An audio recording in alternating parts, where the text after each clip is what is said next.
Chapter 1. The Last Night. The rain fell incessantly over the streets of New Orleans, creating a melancholic symphony that mingled with the murmurs of the dark alleys.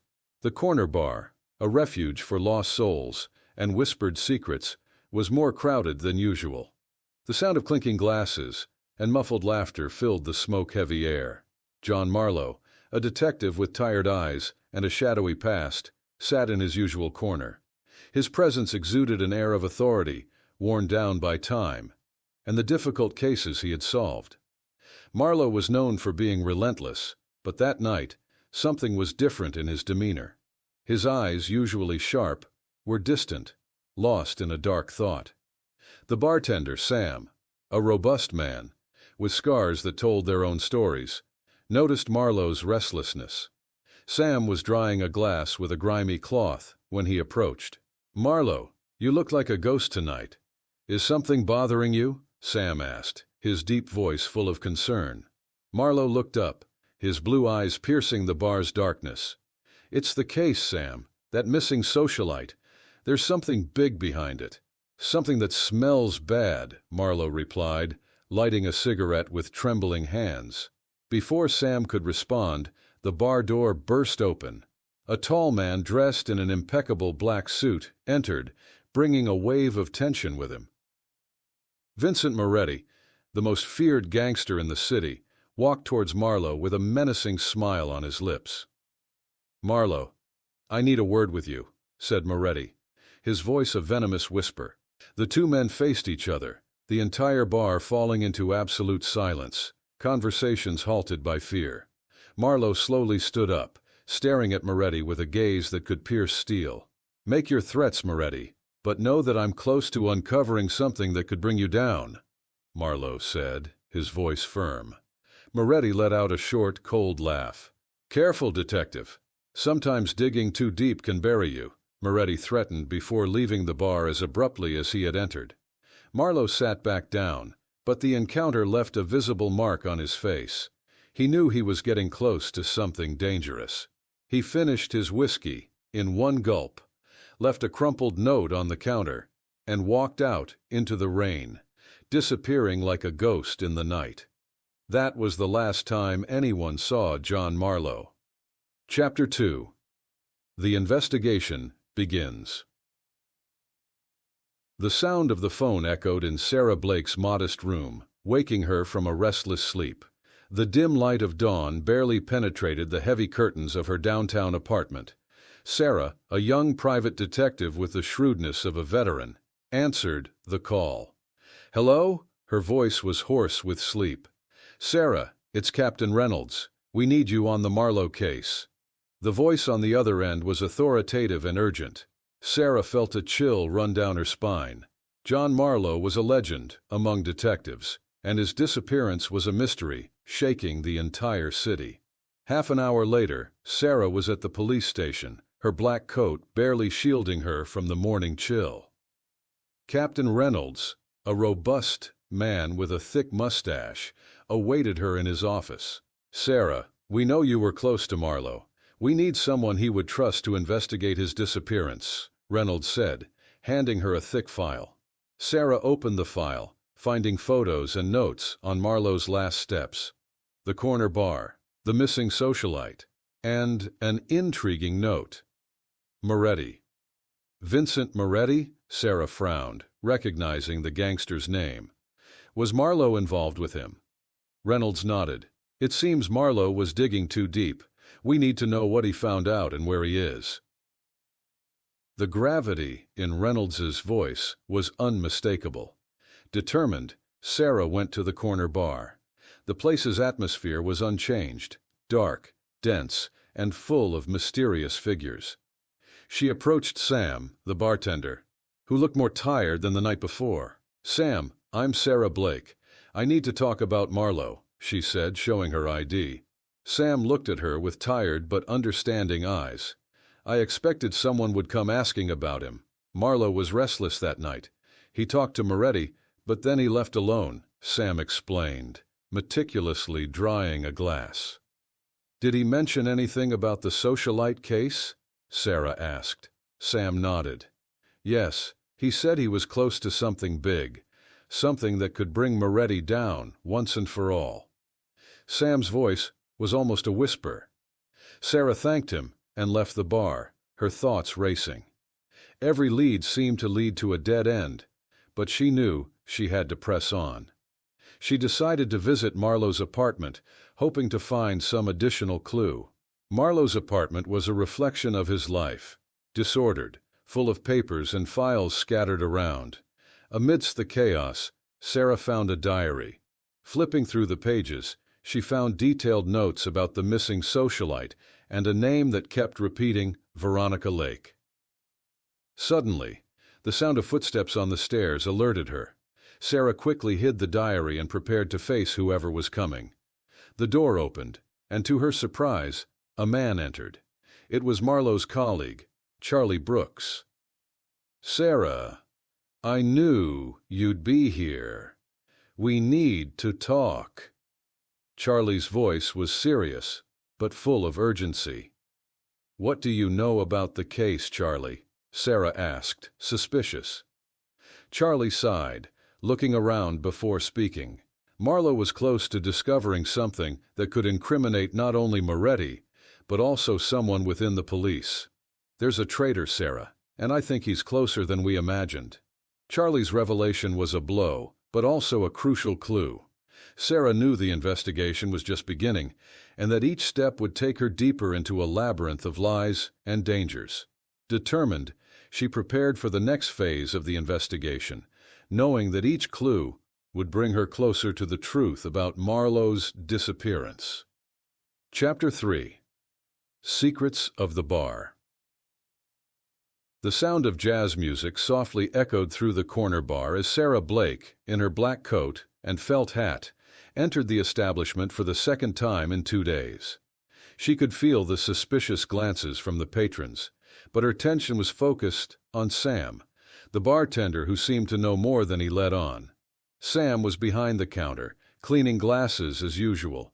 When he saw Sarah, his eyes narrowed slightly, but he said nothing until she approached. "Back so soon, detective?" he asked, his deep voice blending with the clinking of glasses. "I need more answers, Sam, and you seem to be the only person who can give me some," Sarah said, pulling up a stool and sitting down. Sam sighed and looked around, ensuring no one was paying attention. "What do you want to know?" he asked in a low voice. "I want to know more about the night Marlowe disappeared, and about the argument he had with Moretti," Sarah said, her eyes fixed on Sam's. Sam stopped cleaning the glass and placed it on the counter. Marlowe was worried. He said he had found something that could put a lot of people behind bars. When Moretti showed up, they had a very tense conversation. I couldn't hear everything, but I heard Marlowe mention Veronica and traitor, Sam explained, leaning forward. Sarah frowned. "Veronica Lake, and a traitor?" she asked, intrigued. Sam nodded. "That's right. After Moretti left, Marlowe stayed a while longer, drinking and thinking. It seemed like he was trying to piece together a puzzle. Shortly after, he left and no one has seen him since," Sam said, his expression serious. Before Sarah could ask another question, the bar door opened and Vincent Moretti entered, followed by 2 henchmen. The atmosphere instantly became tense. Moretti noticed Sarah and slowly approached, a cold smile on his lips. "Detective Blake, what a surprise to find you here. Still investigating the disappearance of our dear Marlowe?" Moretti said, his voice dripping with sarcasm. Sarah remained calm, but her mind was on high alert. "Just following some leads, Moretti." "It seems you were among the last people to see him," Sarah said, trying not to show any sign of fear. Moretti chuckled softly. "Marlowe was a curious man, always poking his nose where it didn't belong. Perhaps he dug his own grave this time," Moretti said, his voice laden with threat. Sam watched the scene, his face tense. Sarah knew she needed to get out of there, but she couldn't show weakness. "If you know something, Moretti, it would be wise to share. Justice always finds a way to prevail," Sarah said, standing up from the stool. Moretti leaned in close, his face inches from hers. "Be careful, detective. Sometimes curiosity kills not just the cat, but also the fools who cross its path," he whispered, before stepping away. Sarah left the bar, her heart pounding. She needed to think about her next steps and find Veronica Lake. The night was just beginning, and the bar's secrets were just the tip of the iceberg. Chapter 4. The Shadow of the Past. The night stretched like a black cloak over New Orleans as Sarah Blake walked through the narrow, damp streets, her black coat shielding her from the biting wind. The dim streetlights cast elongated shadows that danced on the walls of the old buildings. She was on her way to Vincent Moretti's address, determined to uncover the truth about his connection to Marlowe's disappearance. Moretti's mansion was a monument of opulence, surrounded by tall wrought-iron gates and guarded by imposing sentries. Sarah knew infiltrating it wouldn't be easy, but she had no other choice. She approached stealthily, using the shadows for cover, until she found a blind spot in the surveillance. With skill, she scaled the wall and slipped through the gardens to the house. Inside the mansion, the corridors were decorated with luxurious tapestries and expensive artwork. The atmosphere was oppressive, a reflection of Moretti's dark power. Sarah followed the muffled sounds coming from an office. She approached silently, listening to a conversation that could provide the answers she sought. "He was digging too deep, Vincent. Marlowe knew too much about our operations," a woman's voice said, laden with concern. "I know, Veronica, but he won't be a problem for long," Moretti responded, his voice cold and calculating. Sarah peeked through the slightly open door and saw Moretti and Veronica Lake, the mysterious lady in red, discussing Marlowe. Veronica, a woman of stunning beauty and eyes full of secrets, was clearly nervous. "Vincent, he mentioned the traitor in the police. If that comes to light, we're all finished," Veronica insisted, her voice trembling slightly. "Calm down, dear. I have everything under control. Marlowe is out of the picture, and the traitor will be dealt with in time. We just need to stay calm and stick to our plans," Moretti said, trying to soothe Veronica. Sarah knew she had heard enough. She needed to get out before being discovered. Silently, she retreated down the corridor and retraced her steps. As she reached the garden, she heard a snap behind her. One of the guards had noticed her presence. "Hey, who's there?" the guard shouted, starting to run towards her. Sarah ran, her heart pounding like a drum. She vaulted over the wall with agility and disappeared into the dark streets, her mind frantically processing the information she had just overheard. Veronica Lake was the key. Marlowe had known something big, something that could bring down Moretti and his criminal empire. And there was a traitor in the police, someone helping Moretti keep his secrets buried. Back at her apartment, Sarah sat at her desk, Marlowe's diary open before her. The pieces of the puzzle were beginning to fall into place, but crucial parts were still missing. She needed to find Veronica and make her talk. She knew it wouldn't be easy, but she was determined to uncover the truth and bring Marlowe back. Chapter 5. The Office Enigma. The next morning brought a pale sun that did little to dispel the fog lingering over the city. Sarah Blake headed to John Marlowe's office, a place that might hold the answers she desperately sought. The old building housing the office had a facade worn by time, a silent reminder of the decades of cases Marlowe had solved. She climbed the creaking stairs to the third floor and unlocked the door with the key she found in Marlowe's apartment. The interior of the office was an organized chaos, stacks of files, maps, and photos covering every available surface. The air was thick with the smell of aged paper and cigarettes. Sarah began to sift through the documents, searching for any clue that could lead her to Marlowe or the truth behind his investigation. Suddenly, something caught her attention, a black leather journal hidden under a pile of newspapers. Opening it, she found detailed notes about the missing socialite case and frequent references to Veronica and traitor. As she read, a sense of urgency grew within her. Marlowe was on the trail of something big, something involving powerful and corrupt individuals.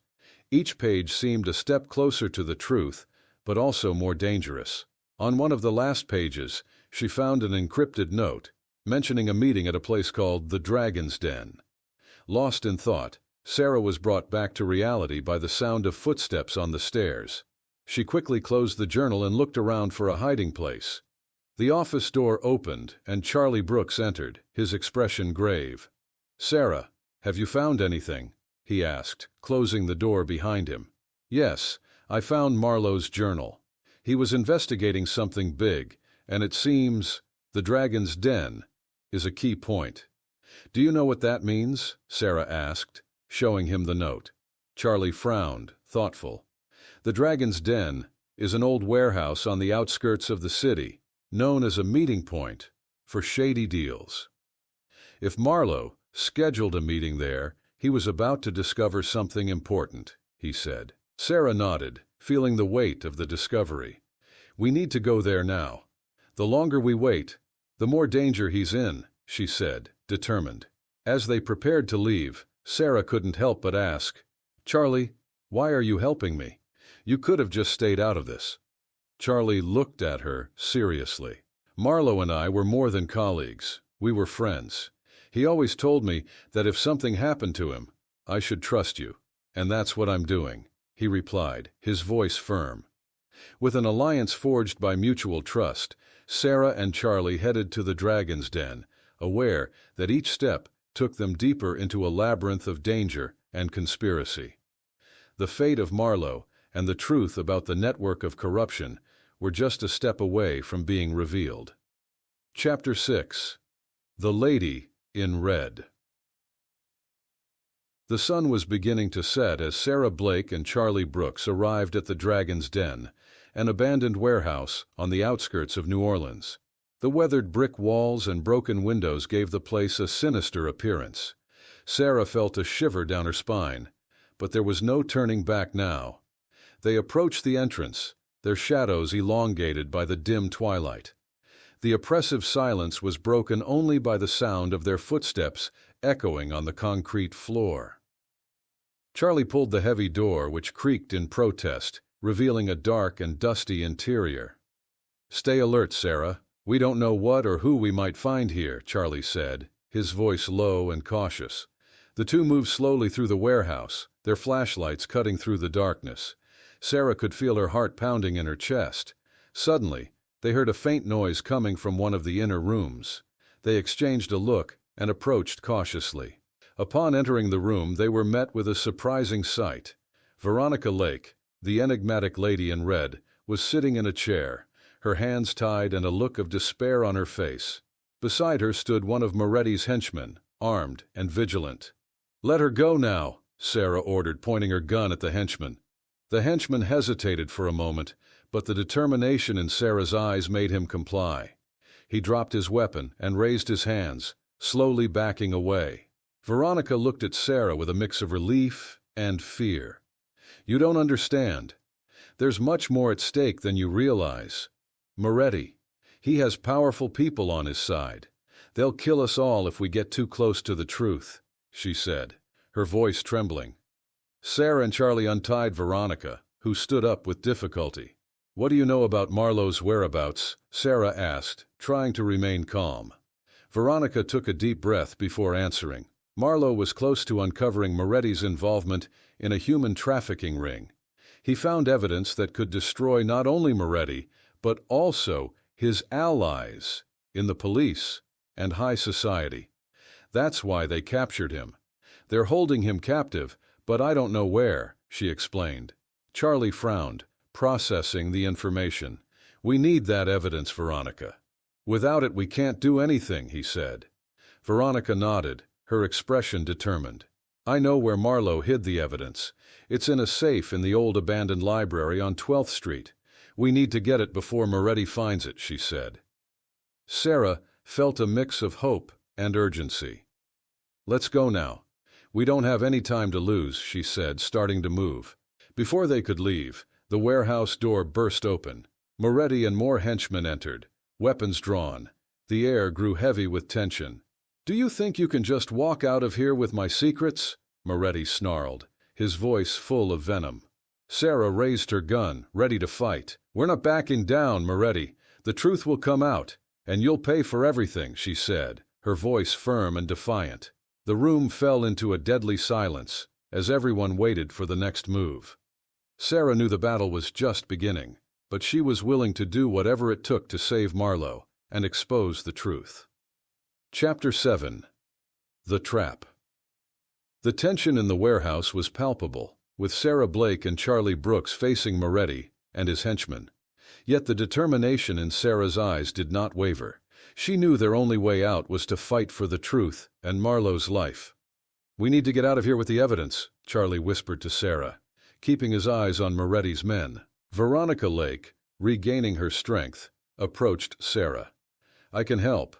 I know a way out through the back, but we need to distract them first," she said, her voice low but firm. Sarah nodded, thinking quickly. She looked around and spotted a barrel of oil near some crates. It was risky, but it could work. "Charlie, shoot the barrel when I give the signal. Veronica, get ready to run," Sarah instructed. Moretti, growing impatient, took a step forward. "This is the end of the line for you, detective. Surrender now, and I might consider letting you live," he said, a cruel smile forming on his face. Sarah kept her gun steady. "Now, Charlie," she shouted. Charlie fired at the oil barrel, which exploded into a ball of fire, spreading flames and smoke throughout the warehouse. The distraction gave Sarah, Charlie, and Veronica the time they needed to run toward the back of the warehouse. They burst through a hidden door that led to a narrow alley. The sound of the explosion and the confused shouts of Moretti's men echoed behind them, but they couldn't afford to stop. "This way!" shouted Veronica, leading the way through a series of labyrinthine passages. After a few minutes of frantic running, they emerged onto a deserted street. Sarah looked back, making sure they weren't being followed, and then they all stopped to catch their breath. "We need to get to the library now. Moretti won't take long to find us," said Sarah, still breathing heavily. They found a nearby parked car and drove toward the old library on 12th Street. The building, abandoned for years, had an imposing facade, but was in ruins. Sarah knew that inside that place lay the key to solving the case and saving Marlowe. They entered the library, and Veronica led them to a hidden safe behind a dusty bookshelf. She turned the combination, and the safe opened, revealing a folder full of incriminating documents. "These are the proofs Marlowe gathered. With this, we can bring down Moretti and his empire," said Veronica, handing the folder to Sarah. Before they could celebrate, they heard the sound of footsteps approaching. Moretti and his men had followed them there. Sarah knew the fight was far from over. "Quick, we need to get out of here with these proofs. Moretti won't give up easily," said Sarah, pulling Veronica and Charlie along. They ran through the library, trying to find an exit before Moretti caught up with them. Each step was a test of courage and determination, and Sarah knew the truth was within reach. But she also knew the danger was closer than ever. Chapter 8. The Captivity. The full moon hung in the sky, illuminating the deserted streets as Sarah, Charlie, and Veronica raced towards the car parked at the corner. The weight of the incriminating documents against Moretti made each step feel more urgent. They knew they had no time to lose, but before they could reach the car, a group of Moretti's henchmen spotted them. Shouts and orders echoed through the street, followed by the piercing sound of gunfire. Sarah instinctively pushed Veronica and Charlie behind the car, using it as cover. "Stay down!" Sarah shouted, pulling out her gun and returning fire. The shootout was intense. Sarah held her ground, firing back at Moretti's men with precision. 3 of them fell under her accurate shots, but amidst the chaos, a bullet struck Veronica. She screamed in pain and fell to the ground, clutching her bleeding shoulder. "Veronica!" Sarah exclaimed, crawling over to her. Charlie helped drag Veronica to a safer position while Sarah continued to fire, trying to keep the enemies at bay. "Hang on, Veronica. We're going to get through this," Sarah said, her voice firm but filled with concern. Veronica nodded, her breathing heavy. "Don't worry about me. Get those documents to Marlowe. That's what matters," she said, her eyes full of determination. With a combined effort, they managed to get into the car and Sarah sped away, leaving Moretti's henchman behind. As she drove, she glanced at Veronica in the rearview mirror, seeing the pain etched on her face. "It's going to be okay. We'll get you some help," Sarah said, more to reassure herself than Veronica. They reached a safe hideout where they could tend to Veronica's wound. Sarah improvised a bandage while Charlie kept watch. The situation was critical, but there was no time to hesitate. "We need to get to the place where Marlowe is being held. If he has these documents, it might be our only chance to expose Moretti and save his life," Sarah said, determined. With Veronica stabilized, they set off again, this time heading to the warehouse where Marlowe was supposedly being held captive. The place was a maze of dark corridors and abandoned rooms, a perfect setting for both despair and hope. Sarah and Charlie advanced cautiously through the warehouse, their senses on high alert for any signs of danger. The muffled sounds of voices guided them to a locked room.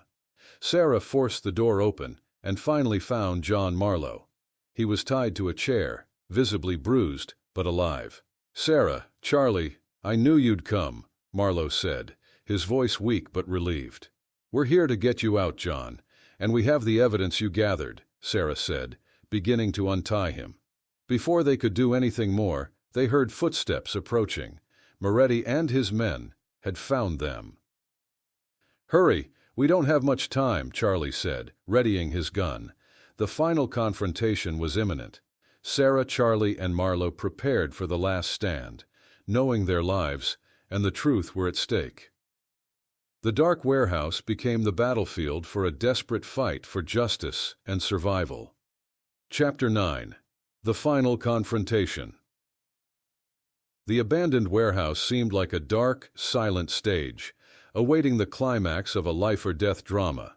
Sarah, Charlie, and Marlowe positioned themselves in the dark, dusty interior, knowing that Moretti and his men were close. The tension was palpable, every breath heavy, every sound amplified by the oppressive silence. Sarah crouched next to Marlowe, checking her weapon and planning their next moves. "John, stay down. Charlie and I will cover you," she said, her voice firm but laced with concern. Charlie nodded, adjusting his position beside a stack of old crates. The sounds of footsteps and murmurs approaching the corridor echoed through the warehouse, and Sarah knew the confrontation was inevitable. The first burst of gunfire shattered the silence, breaking the windows and raining shards of glass down on them. Sarah immediately fired back, her gun discharging with precision. The warehouse turned into a battlefield, bullets ricocheting off the walls and sparks flying from every metallic surface. Charlie, with his soldier's instinct, moved with agility, shooting at Moretti's henchmen who tried to flank them. His shots were accurate, taking down 2 men before they could react.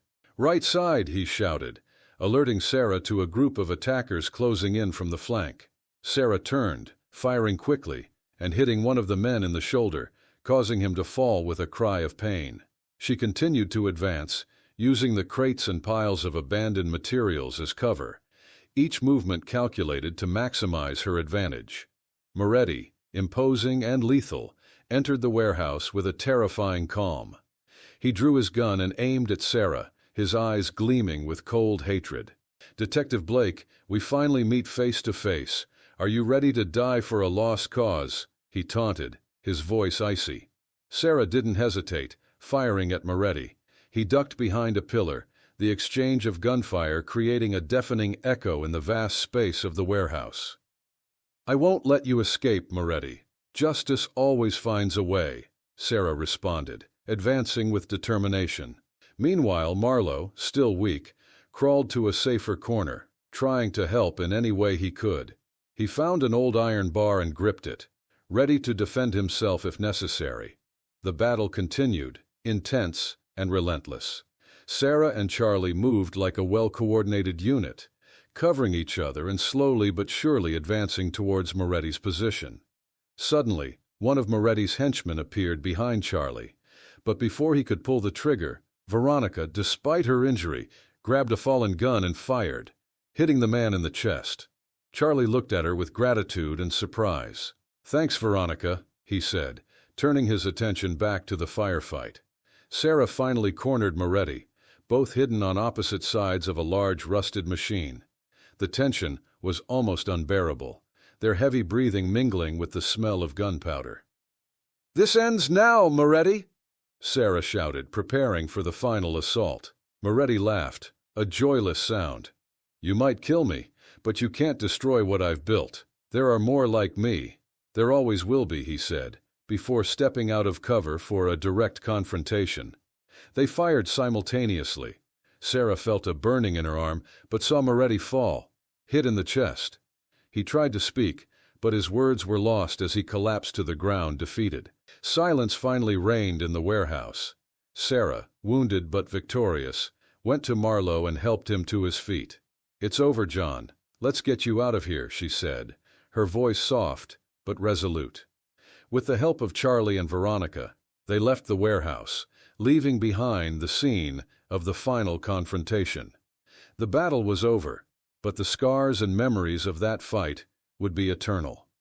Chapter 10. The Revelation.